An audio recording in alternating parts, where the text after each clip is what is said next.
Это Адилет и его семья. Их продуктовая корзина обходится почти в 7000 сом в неделю. Из них только 20% товаров из Кыргызстана. На данном этапе наша страна сильно зависима от импорта, и сейчас в магазинах 80% зарубежной продукции. Нашим производителям просто невыгодно производить и продавать товары в торговых сетях для нас. Обилие импортного товара вытесняет отечественное производство, и наши деньги уходят из страны. Наши производители облагаются выплатами со стороны торговых сетей. Это почти 40% из всей стоимости продукта.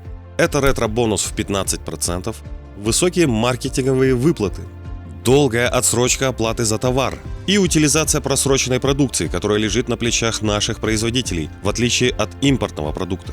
Из-за этого конечная цена товара повышается в несколько раз. Исправить это положение помогут изменения в законодательстве о внутренней торговле, которые справедливо урегулируют торговые отношения и дадут возможность расти отечественным брендам, открывая новые рабочие места для наших соотечественников. Появится больше доступных товаров местного производства на полках магазинов, и будет увеличиваться бюджет для развития страны. Сегодня Кыргызстану как никогда нужна продовольственная безопасность, чтобы каждая семья могла спокойно позволить себе жить, не боясь завтрашнего дня. Именно сейчас нам нужна твоя поддержка. Стань частью своего надежного будущего.